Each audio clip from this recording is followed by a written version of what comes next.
Good morning, students. I am Ashok Kumar Aggarwal, Academic Counselor IGNOU. Today we are going to study MMPC 12, Strategic Management, Block 4, Strategy, Implementation and Control, Unit 11, Corporate Governance. The concept of corporate governance emerged with the increasing complexities and expansion of the corporate sector. It represents the set of systems, principles, and processes by which companies are directed and controlled. Its objective is to ensure corporate success and economic growth while safeguarding the interest of all stakeholders, including shareholders, management, customers, suppliers, financiers, government, and the community. Corporate governance encompasses two major aspects: internal governance, structure of the board. Now, for example, we take the example of a bank. You see, the highest post in the bank is CEO, that is CMD, and after that, executive director is there, and then after that, general managers are there. After that, deputy general managers are there. After that, assistant general managers are there. Then chief managers are there. Then senior managers are there. And then managers are there. So this is, you see, the chain. And a officer, a person who joined as an officer in the bank, he can rise up to the general manager. This executive director and chairman and managing directors are appointed by the government Ministry of Banking in nationalized bank, in government banks. Now, internal governance structure of the board, rules of management, internal control mechanisms, and performance measures. External governance, relationship with shareholders, government regulations, market expectations, and social responsibility. With globalization, competitive markets, and increased investor activism, corporate governance is now considered a strategic necessity and not merely a compliance requirement. It helps in enhancing organizational transparency, promoting accountability, preventing corporate frauds, boosting investor confidence, ensuring long-term sustainability. Evolution of corporate governance. Corporate governance has deep historical roots, even traceable to ancient Indian philosophy. The well-being and welfare of citizens as the top priority for rulers. Applying this to corporate context, the king is equal to chief executive officer. The state is equal to the organization. The subjects are equal to shareholders and stakeholders.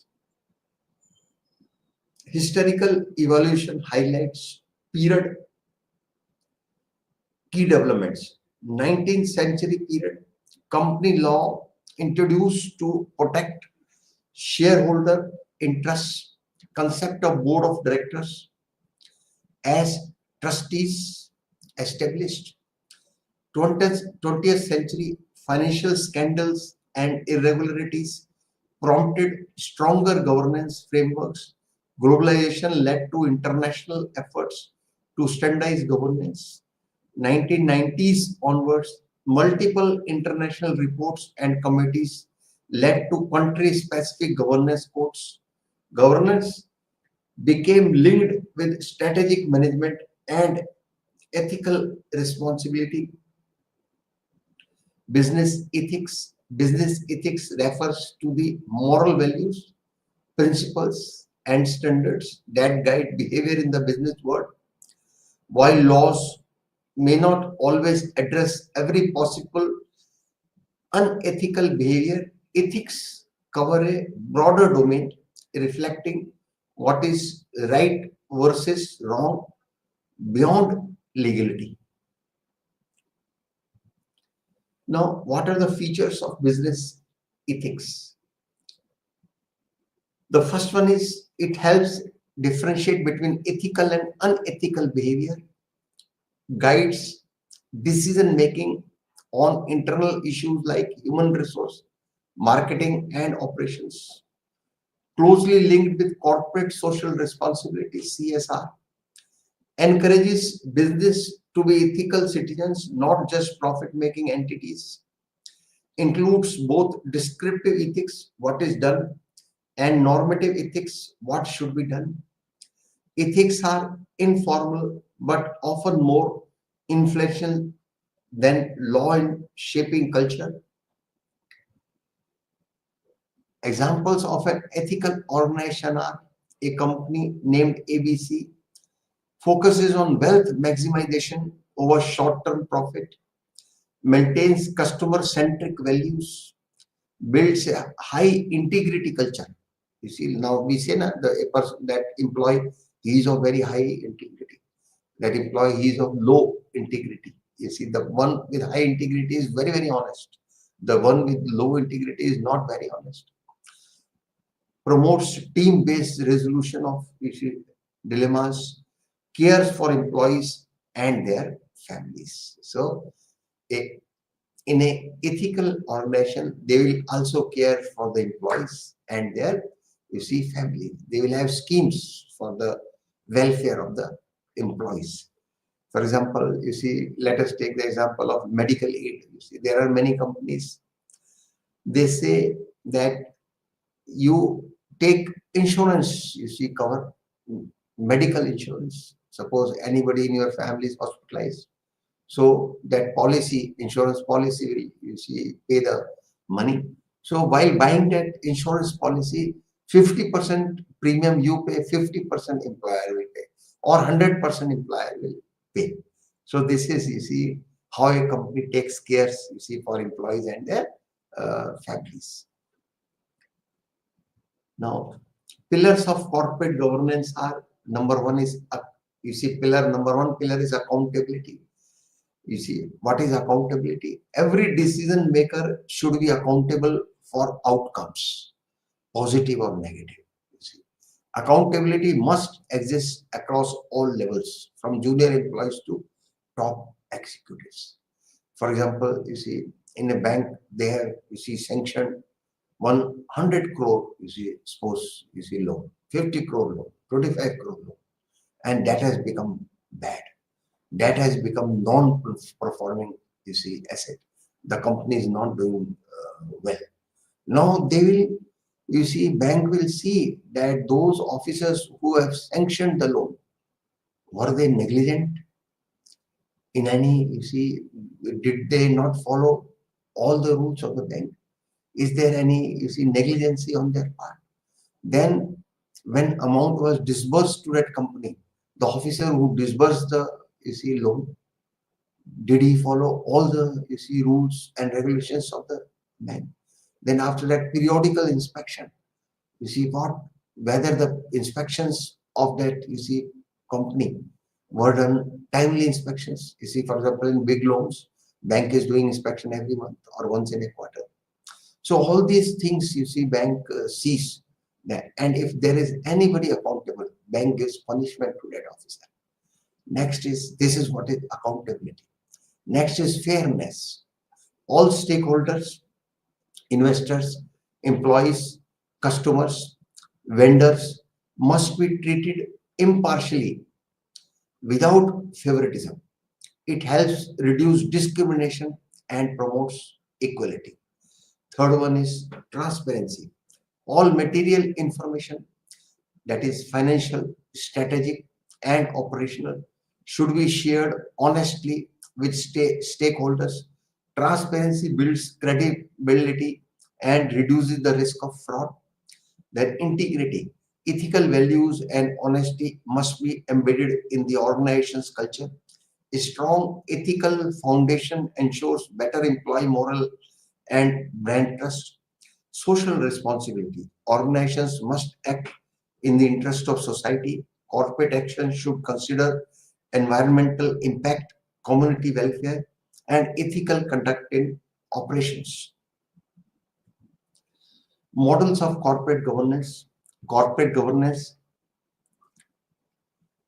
practices vary globally due to differences in culture, economic development, legal systems, and corporate structures. There are seven prominent models. Historical dominated by family owned business, now evolved to include institutional investors. Secondly, influence of both British and French legal systems. Next is boards have a dual responsibility protecting shareholder interests and upholding social goals. Next is emphasis independent directors, audit committees, and transparency. Next is regulations often industry specific with sectors like mining and energy being highly governed. This is Canadian model. Next is Anglo-American model. It is in United States and United Kingdom. Shareholder-centric model, strong emphasis on individual shareholder rights, separation of ownership and control. Shareholders own, managers run the business. Boards are mostly non-executive with independent directors. Key components of Anglo-American model. Sarbanes-Oxley Act 2002 in the US introduced mandatory internal controls and auditing. CEOs, Chief Executive Officer, CFO, Chief Finance Officer, certification of his financial reports. They should, you see, certify the financial reports. Everything mentioned in the report is correct. Then whistleblower protections. Next is Cadbury Committee Report 1992 in the UK emphasized distinction between CEO and chairman, inclusion of independent directors, effective board performance evaluation. Now, next is German model, third one. Two-tier board system, supervisory board, Aufsichtsrat appoints and oversees the management board. Management board was handles day-to-day operations, includes employee representation, co-determination, emphasis on banks and large families as long-term shareholders, encourages consensus decision-making and social partnership. Next is Italian model, traditionally family-controlled business, weak investor protection until recent decades. 1930s collapse of investment banks led to state control of industries. Post 2000 reforms increased board independence, disclosure norms, minority shareholder protection. Next is French model, state and religion historically controlled finance, high level of state ownership and intervention in industries, gradual evolution to market-based economy brought reforms. Governance involves two-tier bonds but with more state oversight. The AFEP MEDEF code is primary source of governance rules. Next is Japanese model, historically family-oriented and hierarchical. Post WWII reforms led by the US encouraged private-public cooperation. Keiretsu system group of interlinked companies with cross shareholdings and strong bank relationships. Main bank system plays a supervisory role. Emphasis lifetime employment, group harmony, and employee welfare. Next is Indian model, mix of Anglo-American and family business structures. 1998 CII introduced desirable corporate governance code. Major reforms, SEBI's Clause 49 2003 mandatory board committees, independent directors, Companies Act 2013, CSR, women directors, audit committees, you see, whistleblower protection, performance evaluation, risk management committees. Now, next is corporate governance, and strategy. Corporate governance and business strategy are interdependent. Governance forms the framework within which strategic decisions are made. Governance defines rules and responsibilities for strategic roles, encourages long-term value creation over short-term profits, ensures stakeholder interests are eligible with strategic goals, reduces risk of unethical decisions or fraud, facilitates effective succession planning and performance monitoring. Challenges of corporate governance are, despite having strong frameworks, several practical challenges hinder the effective implementation of corporate governance. Robust values, ethical leadership, and stringent enforcement are required to mitigate these challenges. What are the challenges? You see, challenges and their description. First challenge is board appointments. Influence of promoters leads to biased or non-meritocratic appointments. Director evaluation. Description is lack of objective systems to measure board performance. Appointment removal of independent directors. Description is often manipulated by majority stakeholders. The next challenge is lack of stakeholder focus. Description is excessive focus on shareholders may ignore employees, community, and environment. Next challenge is transparency failures. The description is hidden transactions, misstatements in financial reports. The next challenge is internal conflicts, you see, which are very bad. You see, description is power struggles lead to delays and unethical practices like bribery. Next challenge is mistrust and reputation loss. The description is once lost, stakeholder trust is hard to regain. Next challenge is promoter interference. The description is promoters placing self-interest above company welfare is a persistent concern. Now, corporate governance has evolved from ancient ethical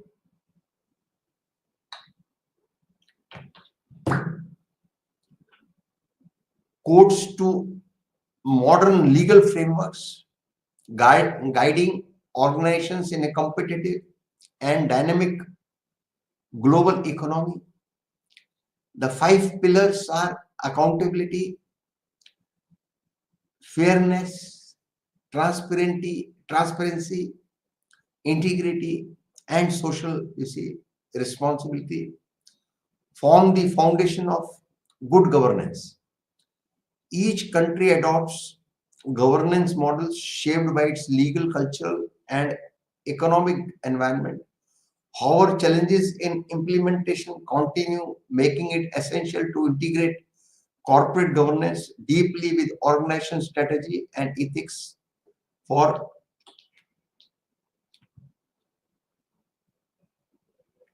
sustainable success. So, in this unit, corporate governance, sustainable success we is have about achieving. we have studied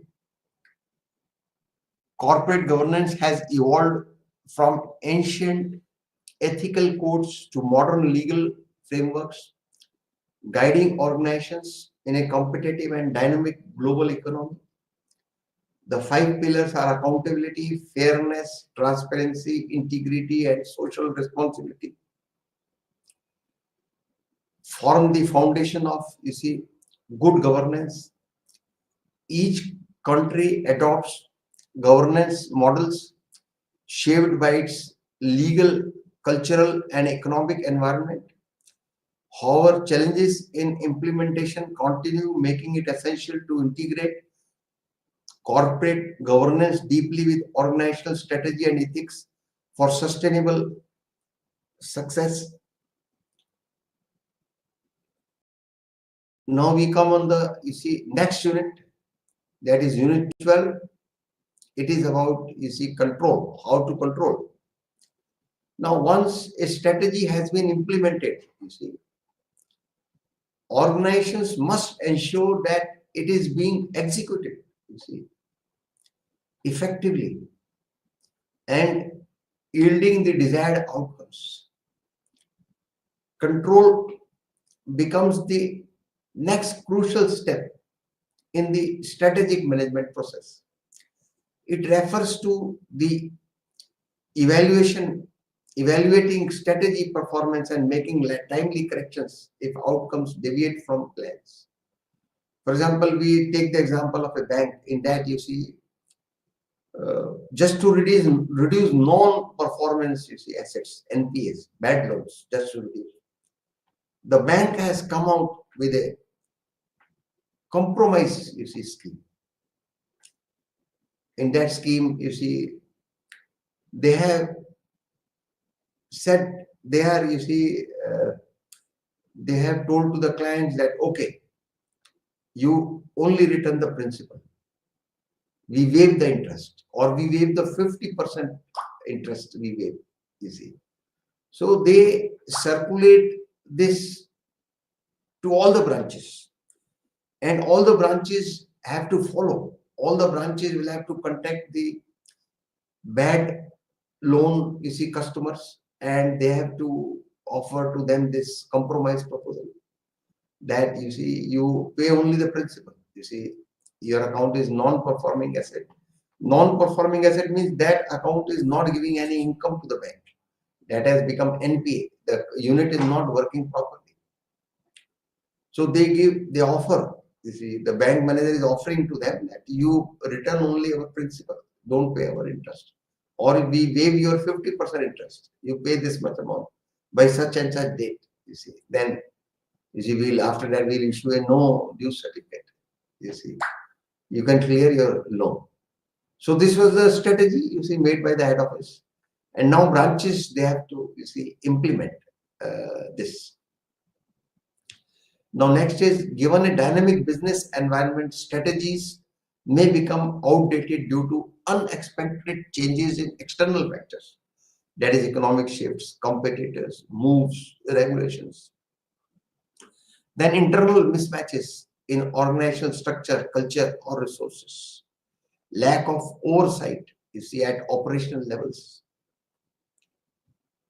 Now, control systems are therefore essential to identify gaps and ensure that mid-course corrections are made to keep the organization on track. The control process is not reactive but proactive, enabling strategy, agility, and responsiveness. Now, key functions and their strategic relevance are finance, you see. Decides sources of funds, equity versus debt. Determines capital structure, borrowing limits, and debt equity ratio, you see. Debt equity ratio means how much you have borrowed and what is, you see, the company's money.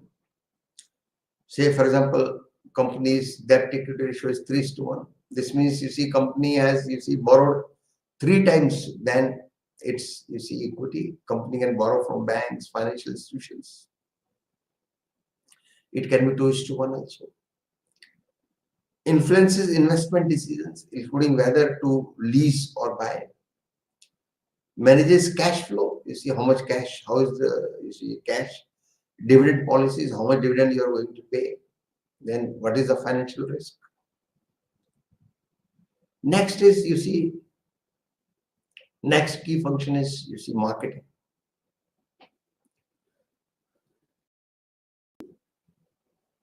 Deals with the 4 P's. Number 1 is product.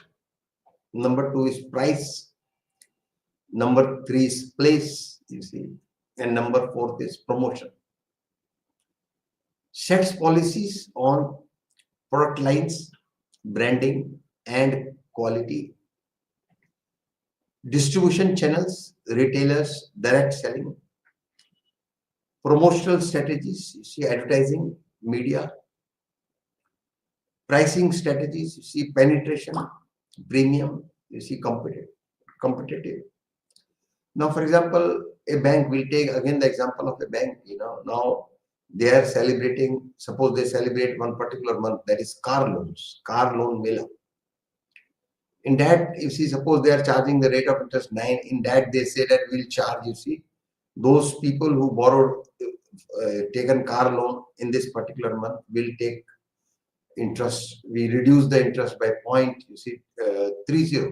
Instead of 9, we'll charge 8.30, you see.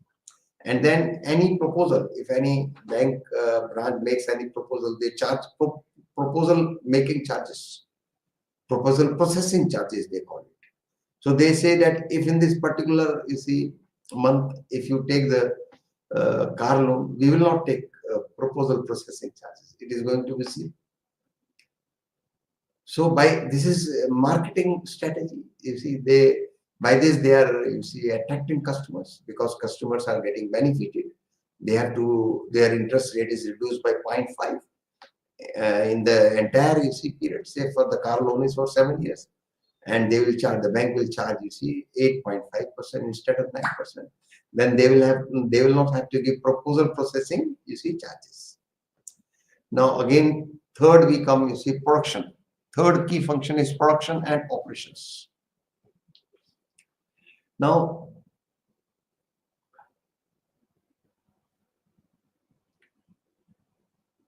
policies on capacity utilization, quality control, supply chain, plant location, make or buy decisions depending on cost efficiency, availability, and criticality. Then supplier selection policies, that is number evaluation criteria. Next key function is research and development, R&D. It defines whether focus is on basic research, new innovations, or applied research improvements. Resource commitment for long-term product development, drives innovation strategy for differentiation or cost leadership.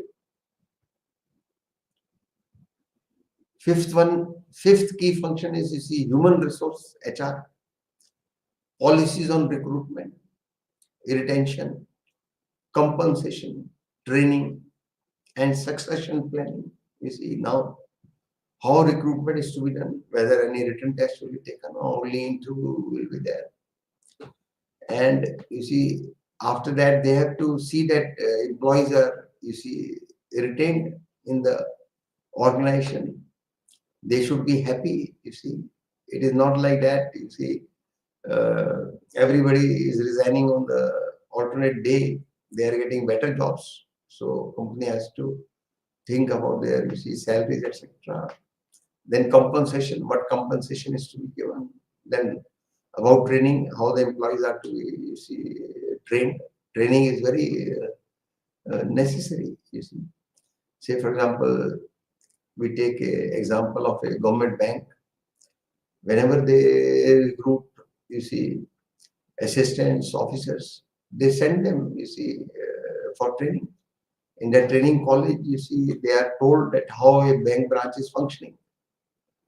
Next is strategies for managing surplus staff. If suppose staff is surplus, then how that staff should be used, especially during turnaround or retrenchment, you see. Now, we take the example of a bank, you see, computerization is there in banks. Now, people are not coming to the branches. They are doing entire banking from their mobile phone. If they want to make any payment, electricity bill payment, they do it with mobile. Their account is debited to the their amount is debited and money goes to the, you see, this electricity, you see, company. Similarly, telephone company money will go and their account will be debited. And for withdrawing money, they are keeping ATM with them. Whenever they need cash, they can withdraw from ATM. So hardly anybody is going to the, you see, branches. People are doing online banking. So now, if the branch is, excess staff is there in the branch, no, branch should use those staff for recovery, for selling loan products, say car loan, housing loan, credit card, personal loan. All these loans, you see, bank should use the staff for selling these products. Next is alignment of organizational culture with strategy. So, strategic control process. Strategic control ensures that the implemented strategy achieves the planned objectives. You see, now we took the example of that strategy that you see bank should offer compromise. You see, proposal. Any bad loan is there, so bank should offer a compromise to the customer. And if suppose the customer, you see, agrees with that, so he pays the money to the bank and his loan account is closed. So this is the result of that strategy. It involves continuous monitoring, you see, evaluating outcomes and taking corrective, you see, actions. Next is phases of strategic control. What are the phases?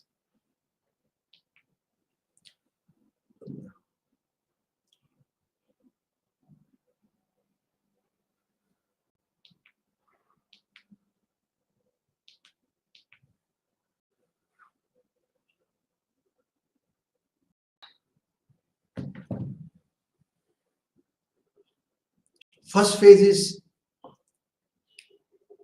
evaluation criteria setting. Identify key success factors, that is rate of interest, you see, market share.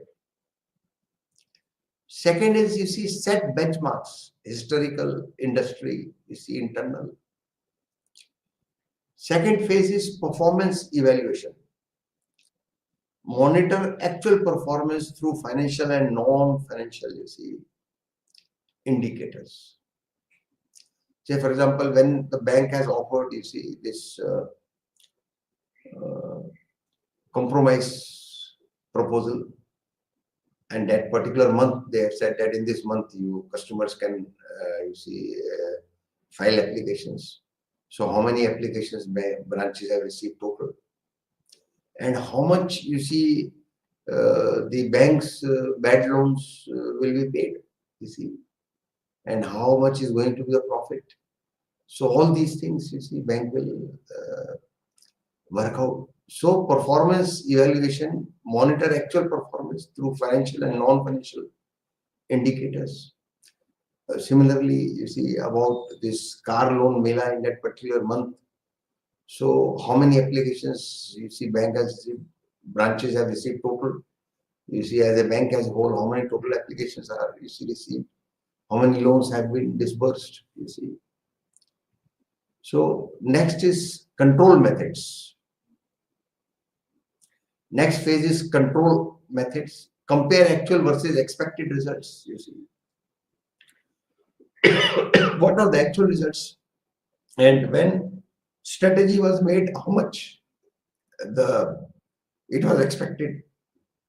Identify deviations and causes. Take corrective actions or revise strategy, you see, if needed. Now, types of evaluation. Quantitative evaluation. It is based on ratios and data. ROI, ROE, sales growth. We'll compare the sales of 3-4 years, past 3-4 years, you see. Then helps in comparing performance over time or against competitors. In that particular, you see, industry, the competitors, what are their sales and what are our sales? So we compare. And if our sales is less, why our sale is less than our competitors' sale? What are the reasons? Next is, you see, qualitative evaluation. It focuses on internal alignment, resource fit, and consistency. Answers strategic questions. Is the strategy realistic? What was our strategy? Was that realistic? Are resources aligned? Is risk appropriately balanced?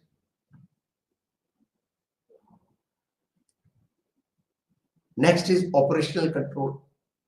These are routine control mechanisms used to ensure that short-term activities support strategic goals. Now, what are the key methods for financial controls?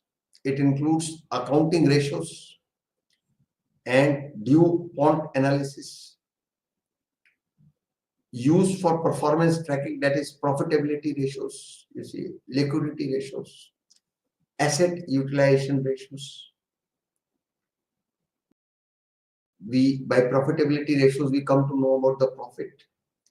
Liquid ratios, you see, current assets divided by current, you see, liabilities. What about the liquidity? It tells about the liquidity of the company. Then asset utilization ratios. So all these ratios, you see, we take out. Now, under liquidity ratios, our current ratio is there, current assets divided by current liabilities. It is preferably 1.33:1. Then debt equity ratio, you see, what is our debt and what is our stake. You see, the preferable is 2:1, 3:1. Next, you see, key method is budgeting. Forward looking, you see, control tool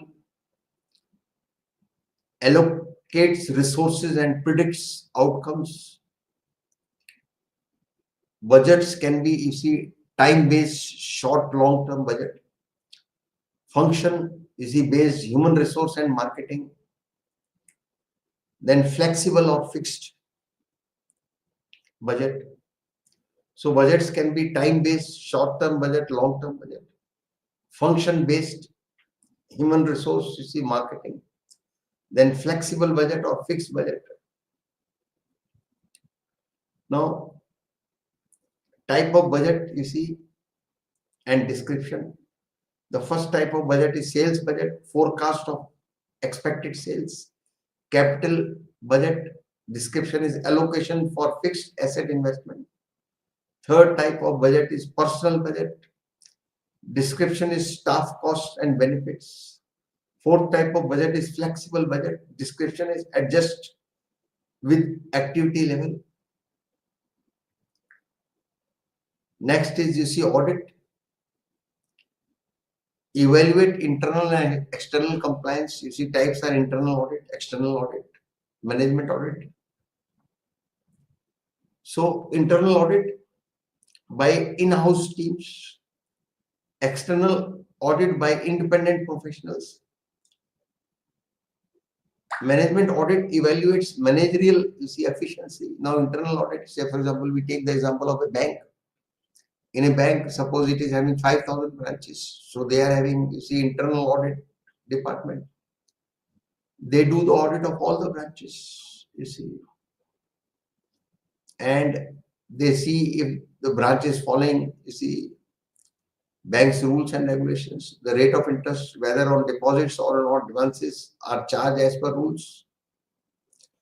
In loans, documentation is proper as per rules. Documents are executed, you see, from the customers when loans are disbursed.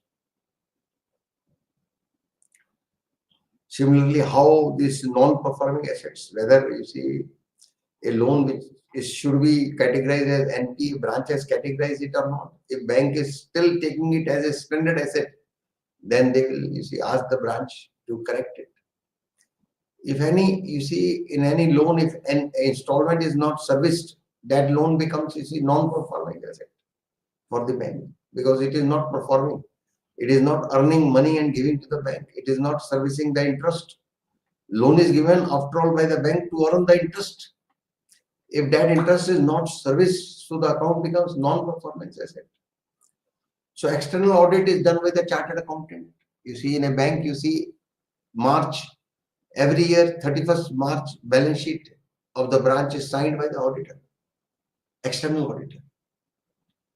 If any branch is very small, they may not get it audited, but all other branches, the banks are getting audited, and the balance sheet is signed by the chartered accountant.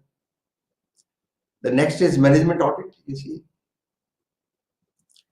it evaluates, you see, managerial efficiency.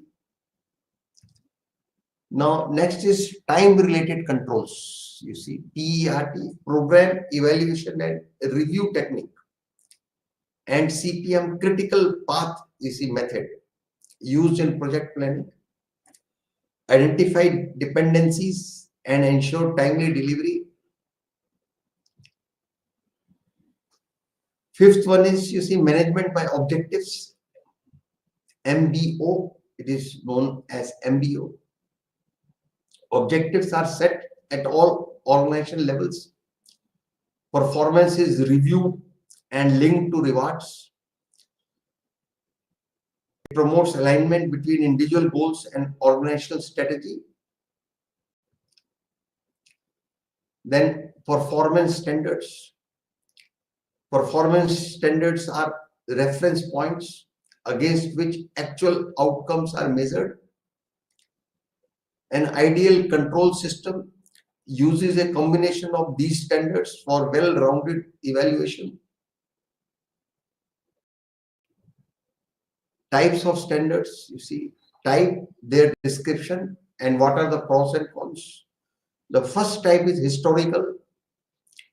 Description is based on past performance. Pros and cons are simple but ignores changing conditions. You see, they are ignored. Changing conditions are ignored. Second type is industry. You see, description is benchmarked against peers. Then pros and cons are encourages competitiveness, but comparability issues may arise. Third type is present internal, based on goals set by management. Pros and cons are realistic and relevant, but needs detailed analysis. Next is analysis and follow-up action. Once performance data is collected, it's compared to standards and gaps are identified. Reports are generated. Motivational reports focus on controllable, you see, variables. Economic reports, full cost-based analysis. The next is types of actions. First type is improving performance, if control is possible. Revising standards, if external factors are responsible. Modifying strategy, if performance gaps, you see, persist. Next is problems of control systems, problem and their description. First problem is criteria disagreement. Description is managers may disagree on what to measure. Second problem is invalid data. The description is inaccurate or irrelevant information hinders analysis. Third problem is uncontrollable factors. Description is standards may be based on outputs and controlled by managers. Fourth problem is conflicting goals. Description is, you see, high market share plus low marketing spend minus often incompatible. Next problem is perception of unfairness. Description is employees may resist systems they see as, you see, biased.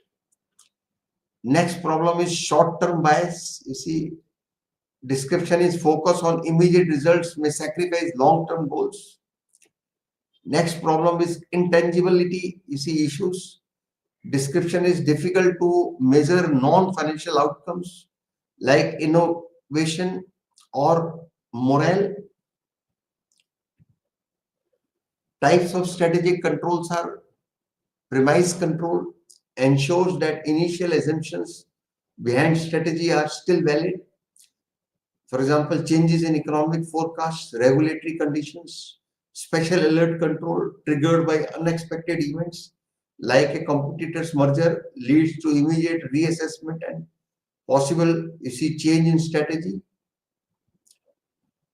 Third is implementation control, monitors execution phase through strategic thrust, special projects for to test strategy, milestone reviews, checks at critical points in execution.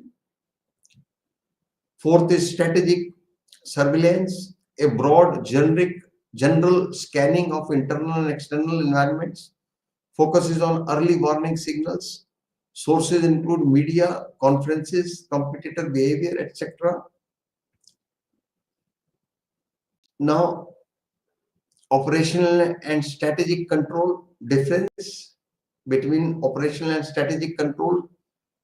Basis: operational control, strategic control, nature, routine, daily, then long term, big picture, control type, feedback, feed forward, level, functional, top management, then focus, efficiency, effectiveness, time frame, short term, long term, environment, internal, external, goal, monitor activities, align with strategic goals. Control is essential for ensuring strategic effectiveness. It provides feedback loops, corrects deviations, and even facilitates strategy revision or replacement. An effective control system links individual performance to strategic objectives, differentiates between controllable and uncontrollable variables, avoids premature abandonment of strategy, and evaluates over a reasonable time. In dynamic environments, the control system must be adaptive, real time, and integrated across all functions. Now we come on the, you see, unit 13, that is evaluation. Evaluation is the final and crucial phase of the strategic management process. Following strategy formulation and implementation, no matter how well a strategy is designed or executed, if it is not evaluated periodically, it risks becoming irrelevant in a dynamic environment. Strategic evaluation ensures that the organization is, you see, progressing toward its goals effectively and efficiently.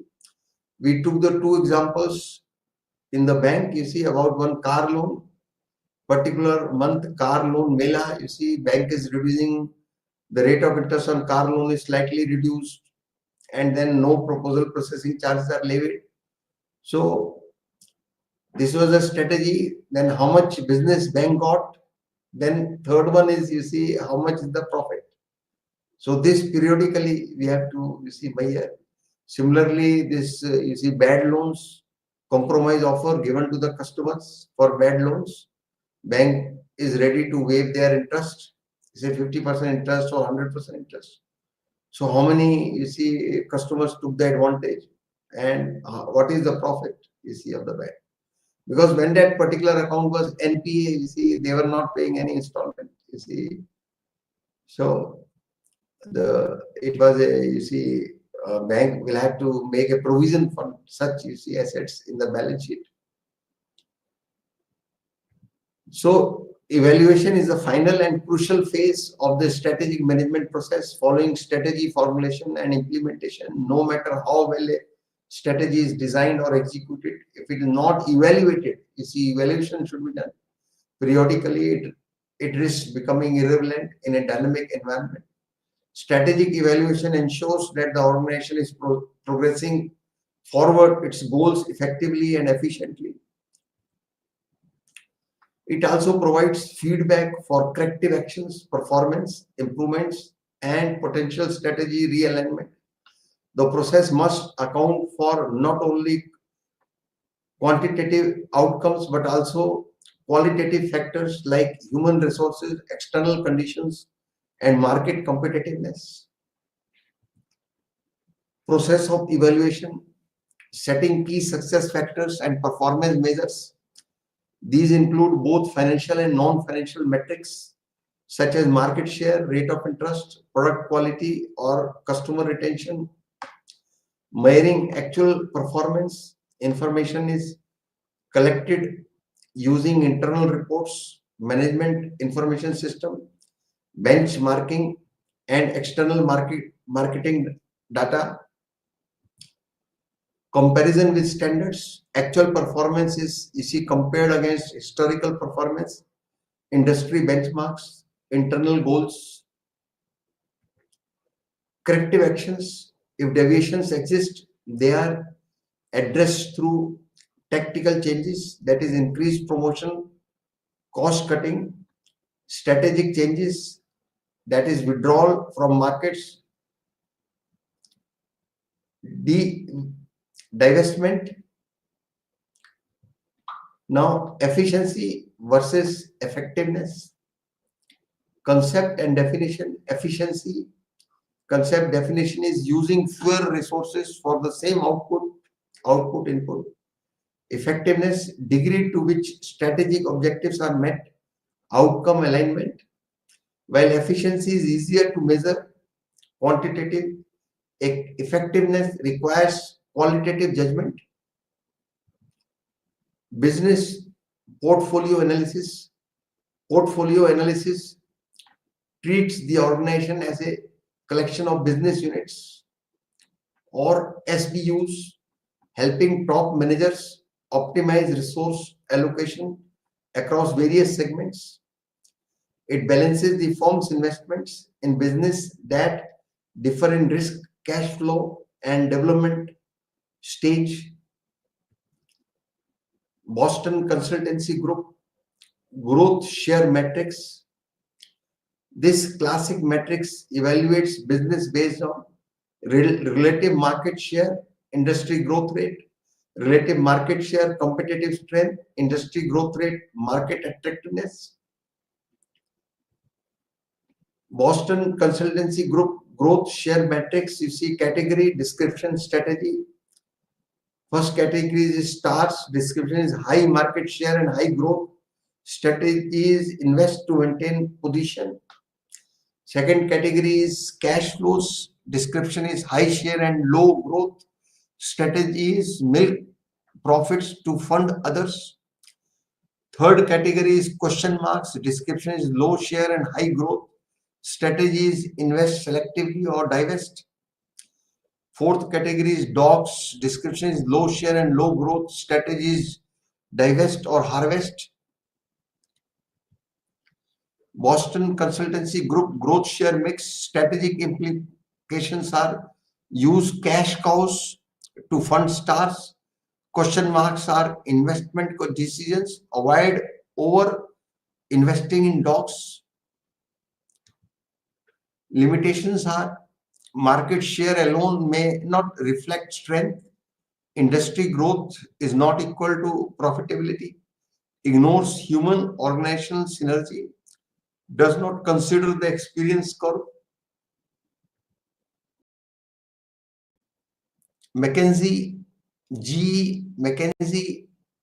strategic business planning grid improves upon Boston Consultancy Group by using multi-factor scoring. Axes are industry attractiveness. Vertical factors are market size, profitability, growth, competition, social factors. Axes are competitive position. Horizontal factors are market share, brand image, quality, research and development, workforce.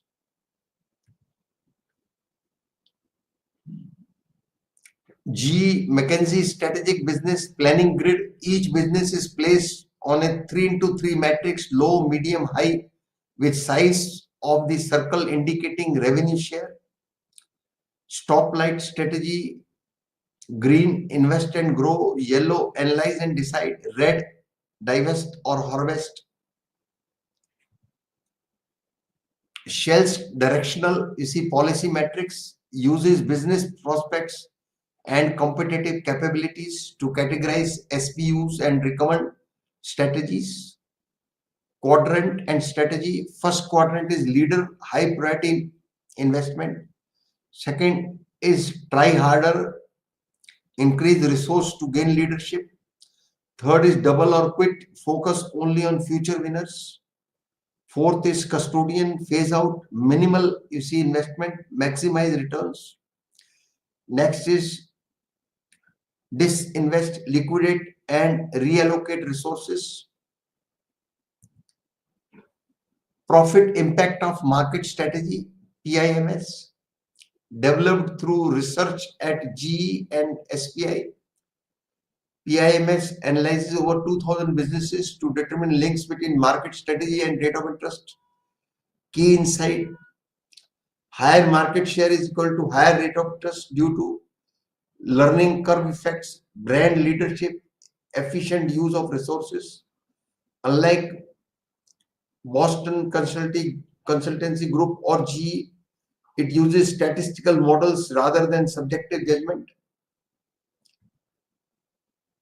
Arthur D. Little matrix, stage and strategy, growth and strong position build, maturity and strong position hold, decline and strong position harvest, weak in any stage exit or avoid. Now, Hoffer's product market evaluation matrix evaluates businesses based on product market life cycle development, growth, shakeout, maturity, decline, competitive position, strong to weak. This matrix adds strategic timing and market dynamics to traditional portfolio tools. Qualitative factors, qualitative evaluation complements financial data with strategic judgment. According to Seymour Tiles, key evaluation questions include: is the strategy internally consistent? Is it aligned with the environment? Is it resource feasible? Is the risk acceptable? Does it have a suitable time frame? Is the strategy operationally workable? Additional considerations, balance between short and long term projects, ethical and social responsible, choices, human capital and leadership, alignment. Balance scoreboard, BSC, developed by Kaplan and Norton. BSC is performance management tool that translates strategy into action using a multi-dimensional approach. Balance scoreboard, perspective focus, financial, rate of interest, profitability, cost control, customer satisfaction, retention, market share, internal business processes, efficiency, quality, innovation, learning and growth, employee development, knowledge, culture. Balance scoreboard example: local newspapers, BSC, financial, minimize overheads, cost ratios, customer positive, advertiser relationships, processes, desktop, publishing, waste control, learning, training, IT systems, flat hierarchy. BSC helps balance short-term goals with long-term capability building. It is not just a measurement tool, but also a communication and strategic alignment system. Structure for evaluation: central type, control focus, profit center, revenue and cost, rate of interest, responsibility, revenue center, sales only, cost center, expenditure control. Structure for evaluation: divisional structures allow autonomy and accountability. Functional structures work best for stable environments or cost centers. Structuring evaluation around responsibility centers enables clear accountability and tracking. Multi-business evaluation system: large firms with many SBUs face challenges like transfer pricing issues, selling internal components between decisions, conflict between division level optimization versus corporate level profitability. Lack of open market pricing can distort internal evaluation.